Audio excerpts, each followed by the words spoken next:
Hello and welcome to February's LinkedIn Live Lunch and Learn session.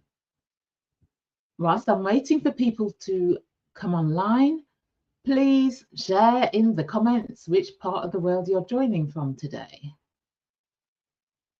And I will keep an eye out and welcome you as I'm waiting for people to join.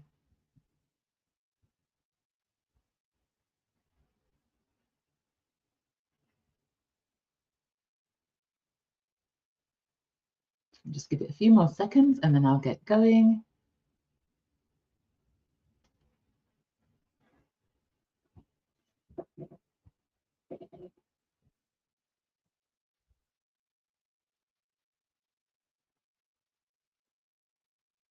Hello from London, UK. Good to have you online today. So I am London. A rainy day here in London.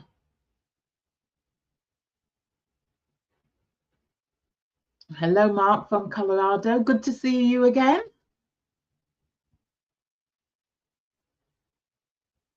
Right, I will get going. So welcome to Developing the Self-Belief and Confidence to Nail Your Next Promotion. One of the things that I often see, hello from Henlow, UK. One of the things that I often see are leaders holding themselves back from going for those senior level promotions, and they're second guessing their abilities, they worry that they're not ready, or they feel like other people may be more deserving. And if that is you, you're not alone. And today I'm going to help you change that. So for those of you that don't know me, I'm Carol Stewart. I'm a coaching psychologist, executive coach, and founder of The Bounding Solutions and author of Quietly Visible, Leading with Influence and Impact as an Introverted Woman. And I coach leaders to lead with confidence, influence, and impact. And I have a particular emphasis on introverted leaders and leaders from underrepresented groups. I also provide a host of training, workshops, webinars on career development, personal development, and leadership development. And so what we're going to be covering today is why self-belief is critical to career progression. I'm going to be looking at three of what I would say are the biggest barriers that I often see in coaching that stop leaders from going to that next level. And I'm going to touch on how to develop that belief in yourself and that unshakable confidence as you position yourself for your next promotion. And so hopefully by the end of the session, you will have some clear, actionable steps that you can take that will help you to build the confidence, silence the self-doubt, and prepare yourself for that next stage of your leadership career. Hello, Sangeeta from Bushy, UK. And so when it comes to preparing yourself and positioning yourself for promotion, the barriers that I see are not believing in yourself, hesitating to put yourself forward, thinking that you need to tick every single box before applying. This is something that I see time and time again. Not positioning yourself and assuming that your hard work alone will get you noticed. And for leaders who are introverted, there's research that shows that extroverts get more opportunities in the workplace because their performance is more visible. Introverts are less likely to speak up about what they're working on, what they're doing, and promoting themselves or bigging up themselves, as some people would like to say.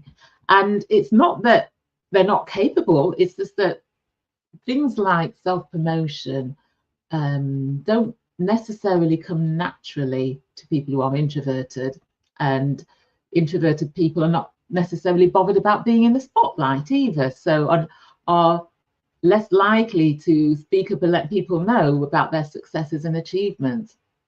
And so this can be why they are not as visible. And so positioning yourself and promoting yourself are key in terms of raising your visibility and getting the recognition that you deserve. Your hard work alone will not necessarily get you noticed. In an ideal world, yes, that would be the case, that it would. People would be recognized regardless of how vocal they are about what they're doing or what they're achieving. But unfortunately, we are not in an ideal world. And confidence isn't about knowing everything. It's about believing that you can learn and that you can grow. And when you doubt yourself and not put yourself forward for opportunities, you're missing out. And so it's about recognizing when you are holding yourself back. And so when it comes to developing self-belief and positioning yourself for your promotions, I'll give you an example of a client of mine who doubted herself. So she was head of marketing and she wanted to go for a chief marketing officer position. But imposter syndrome, self-doubt kept her back. She wouldn't put herself forward. She wouldn't speak up in meetings and tell people what she was doing, what she was working on, or she wouldn't assert herself either. And what we did was we worked on her challenging her self-limiting beliefs, accepting herself, so learning self-acceptance and recognizing the value that she added and that she was good enough. And so if this is you, look at how you can challenge those negative thoughts and beliefs that you have about yourself and what you're capable of and what you can achieve. And so it's about reframing that doubt that you have about yourself and looking at the evidence that demonstrates your achievements. And one of the things that I encourage the clients that I coach is to keep a success folder. So to keep a record of successes and achievements as and when they happen. And this could be a virtual folder that you keep on your computer or your laptop, or it could be that you keep a physical folder. So when you have done something that has got you recognition, or that you've achieved success in, or you've saved money, or you've increased profits, or you've improved performance, or you've exceeded particular targets, keep a record of it, so that that will help you when it comes to applying for roles, that you've got this reference that you can easily go back to, because sometimes we forget what we've done months down the line. And two, it helps you when you are doubting yourself and you've got that negative self-talk telling you, oh, you will never get that promotion. It helps you to remind yourself of the evidence that shows what you have achieved. The next thing is around increasing your visibility and looking at ways in which you can do that. As I mentioned earlier, there's research that shows that introverts get less opportunities in the workplace because their performance is not as visible as their extroverted colleagues. And so if you're someone who's not talking about your achievements, you're not being visible, think of ways in which you can do this. So one particular client who didn't like networking, didn't like using LinkedIn, I encouraged her to do that, to network, to utilize LinkedIn. What she did was she started going to events where she was able to speak on panels, and where she knew that those who were sort of influential within the organization were going to be. And because she wasn't one for networking, we developed a strategy that would work for her, that she could network in a way that worked for her. So rather than thinking she's got to work the room and speak to lots of different people, looking at how she can develop connections on a smaller scale. So at events where they were sat around tables, networking with individuals on that table. For those of you that attended the Introverted Leaders Conference last year, there was some great networking that happened. And in a way, I'm glad that the way that we set up the venue allowed for that. So people were connecting with the people on their table, and connecting in ways which felt authentic as well. And I know beyond that, some of the connections that have formed have led to opportunities for people that attended the conference and just got talking to each other and communicating with each other, and then connecting on LinkedIn and talking about with the conference and who they connected with and so forth. So think about ways in which you can increase your visibility. Now, if I use myself as an example, when I got my last leadership promotion before I started my coaching business, that was as a result of me looking at how I could raise my visibility by positioning myself for that promotion. So prior to starting my coaching business, I'd worked in a large organisation, the Ministry of Justice here in the UK, within the Magistrates Courts service, and I'd started off in a very junior role, and I worked to a senior leadership position. And the last position that I got as when I got promoted to a senior leader, I had been at an event, and it was a conference for leaders and working in a different part of the organisation or the area region to where I got the promotion. And I was speaking to someone who was head of operations in another region, and she was telling me that she was going on maternity leave and how a position would come up in her region as a temporary promotion. And I thought to myself, I want to get that. And she was encouraging me to go for that as well. And so what I did was I saw that a position at the same level that I was at had come up, and I applied for that. And this was sort of, long time before, months before this person went on maternity leave. I applied for the sideways move, went through a very challenging interview, but I was successful. And the reason why I did that was so that I could be working within that region when the position that I wanted to go for became available. And whilst I was there, I could then start looking at how I could increase my visibility. So what I did was I started to take in sort of area-wide initiatives on and lead on those projects. And also with my peer group, there were some changes that were going on in the organisation. I volunteered to take the lead on working with my peer group on how we could implement those changes that were coming in. When the position that I was interested in became available and was advertised, I applied for it. By then, I had raised my visibility. People who were influential within the area, who were more senior, were seeing the work that I was doing and what I was achieving. And so when I came for the interview, I had to do a presentation slide. And I believe that the work that I did in positioning myself and raising my visibility enabled me to walk into that interview a lot more confident, and I got that promotion. So how can you increase your visibility? What can you do? Who needs to know about you, what you're doing, your successes, your achievements? And how can you do that in ways which feel authentic? And I'm just going to pause for a second whilst you think about that. How can you do that in ways which feel authentic?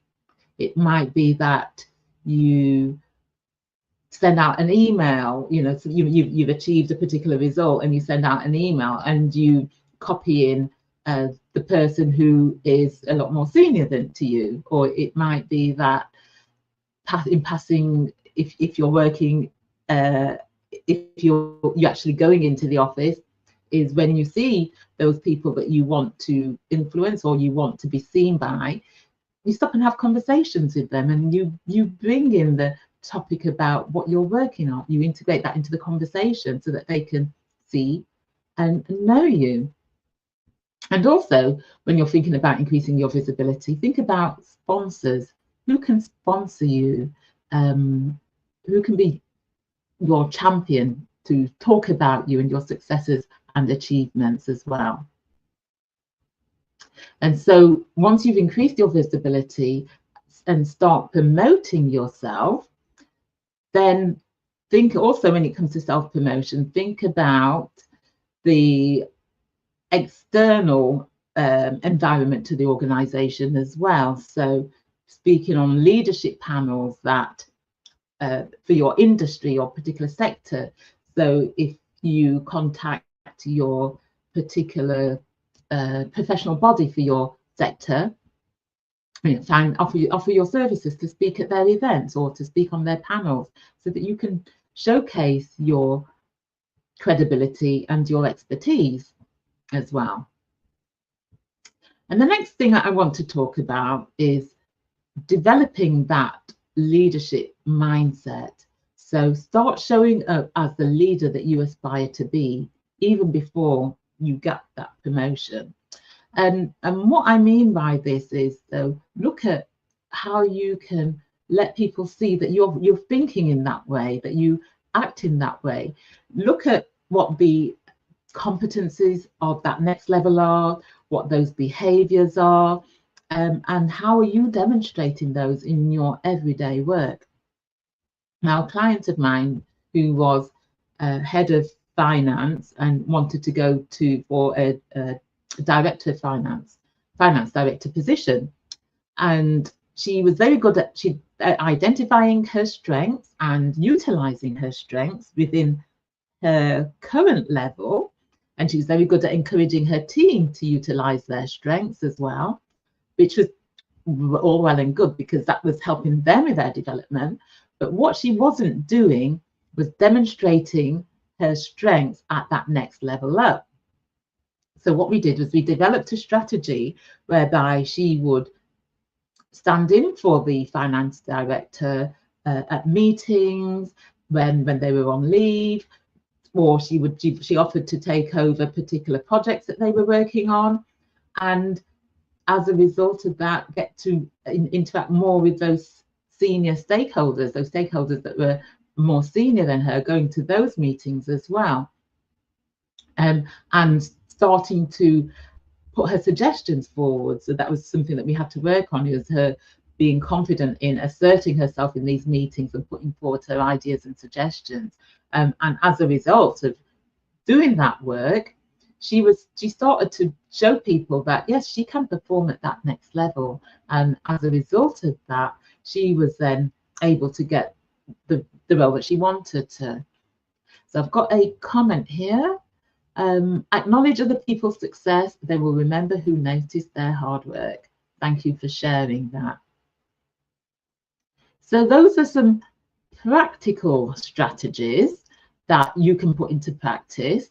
And I'm going to open up the questions. If anyone's got any questions or comments so far before I start to wrap up.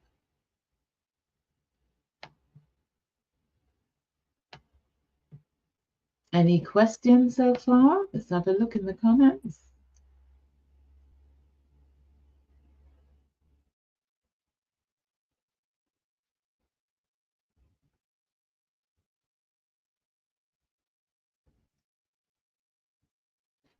No, nothing. Okay, well, do keep them coming through. And those of you that are watching on the replay, if you do have any questions, any comments, I will come back and read and look out for them and respond to them. So if I just sort of go over what I've covered, I've sort of talked about the 3 barriers that I see when it comes to positioning yourself or getting that next level promotion. I'll just park that for a while because we've got a question here. How do you address the lack of experience for a role? And that's a very good question, because it can be difficult to think that you can go for that next level up when you lack that experience. So this is something that I've worked with my coaching clients, is how they can develop that experience. So you could do things such as job shadowing. So looking at those who are in the role or at the level that you want to go for and asking if you can job shadow them. and people are usually quite willing to allow that. And another thing that you can do is look at how you can get that experience if it's not possible to do things such as job shadowing or even doing a role on a secondment. Even look at how you can get that experience outside of your organization by doing some voluntary work. So one particular client who, what she did was she volunteered for a large charity outside of work, and she took over the position as chair of that charity. And so that enabled her to develop those skills and that experience that were required at that senior level as a member of the board of trustees, which she was then able to translate into her experience in the workplace. So when she was looking at those roles, drawing on that experience that she'd gained from her voluntary work as the chair of the board of trustees. And what I would suggest is looking at job descriptions for that level that you want to go for. Look at what the criteria is, look at what the competencies are, and then identify what you have at currently and what those gaps are, and then look at how you can bridge that gap. Is it that you need to do some further training so that you can get some knowledge, or you can develop your skills? Can you do the job shadowing? Can you get some experience through volunteering? So once you've broken down exactly what it is that you like the experience in, it's then easier to then identify what you can do to bridge that gap. And also, when you're looking at job descriptions, oftentimes the way that they are worded, it might not be clear exactly what that means, because it may be that you have those skills already, you have the experience, but it's just that you need to identify how you transfer that into that, demonstrating it at that level. So if you're unsure about how it's worded, break it down, and even use AI to help you break down exactly what that means and what that looks like practically. And also another thing, look at the behaviours of those who are already in those senior roles that you aspire to, and look at what you can observe and learn from them. So let's look at this one. You have 99% skills and experience except for one thing. How do you overcome that? And that is something which is very common, as I mentioned earlier. And a lot of people will hold themselves back just because of that one thing. If it is just that one thing that you are lacking, if you're unable to get the experience in the ways that I've just described, think about how you would gain that experience whilst you're doing the role. Think about, well, what would I need to do to gain that experience? How could I address that? So if you are able to see how you can, based on your knowledge and your experience within your industry or sector, how you can then apply that when you apply for that role, and when you're in the interview, show them that even though that you may lack experience in that one particular thing, you have so much more experience in everything else, and this is how you will develop yourself in that particular area. Another great comment here from Mark. Great strategies as always, Carol. Another way to demonstrate leadership mindset is to learn how your business works. What other departments do, ask questions and learn. And I think that is great advice. Thank you for sharing that, Mark. Another comment here. I think you do need support environment or manager to enable one to thrive in a role when you don't have all the experience. Also an environment where failure is not frowned upon. Thank you for sharing that, Melanie. And yes, getting that support of your manager, your leaders is important as well. And so when you have your regular one-to-ones with your line manager, let them know what support you need. If you're not having regular one-to-ones with your line manager, schedule them. If they aren't taken that initiative, you take that initiative and just let them know that, you know, you'd like to, whether it's monthly, whatever frequency that you want, where you can sit down and have a conversation about your development. You know, part of your line manager as well is to support you in your development as well.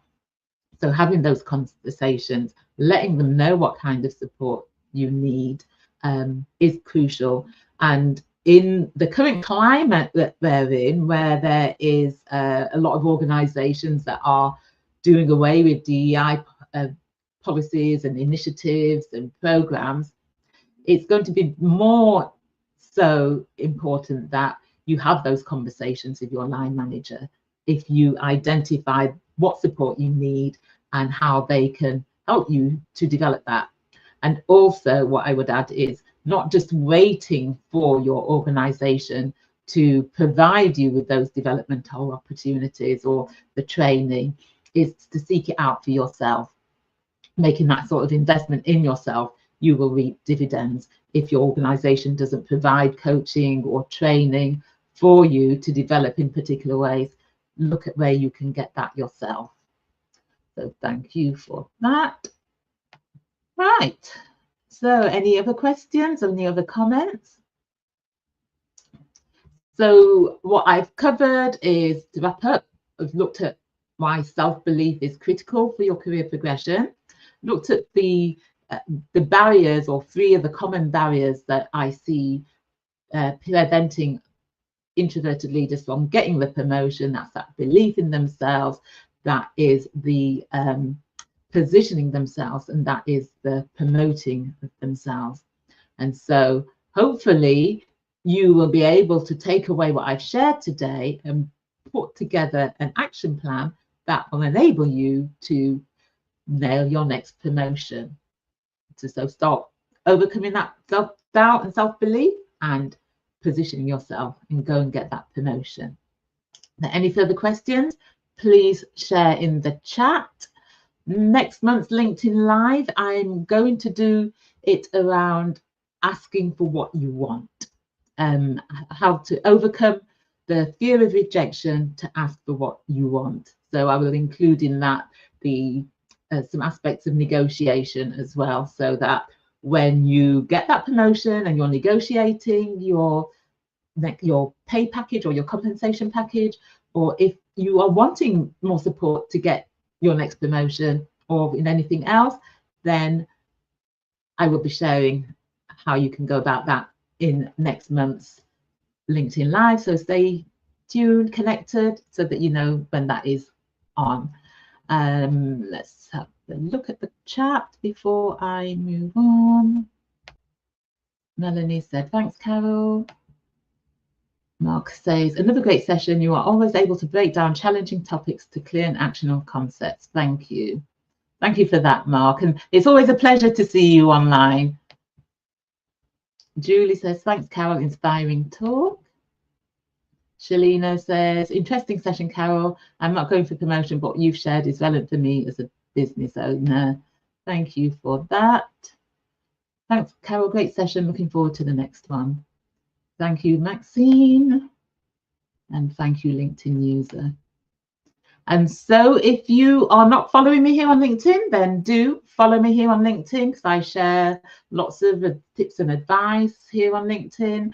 If you're not subscribed to my LinkedIn newsletter, Quietly Visible, I used to do it weekly, I now do it monthly.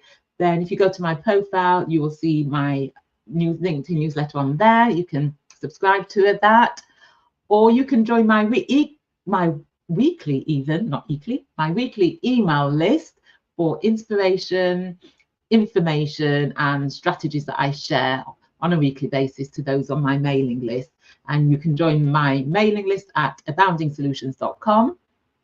On my website, aboundingsolutions.com, you can also take my confidence, influence, and impact assessment if you are wanting to increase your confidence, influence, and impact. And if you haven't already completed it, there's an assessment, a free assessment that you can fill out that will give you ideas about areas that you can focus on. So thank you for listening. And also, if you've not listened to my Quietly Visible podcast, then do listen to that. because again, I have guests on there that share valuable tips, information, advice. And if any of you want to share your story as an introverted leader, or you have tips and advice that can help introverted women leaders, introverted leaders, then I'd love to have you on the podcast as well. If you'd like to be a guest on the podcast, then send me a DM and I'll send you a link that you can apply to be a guest. So thank you, and until the next time, bye.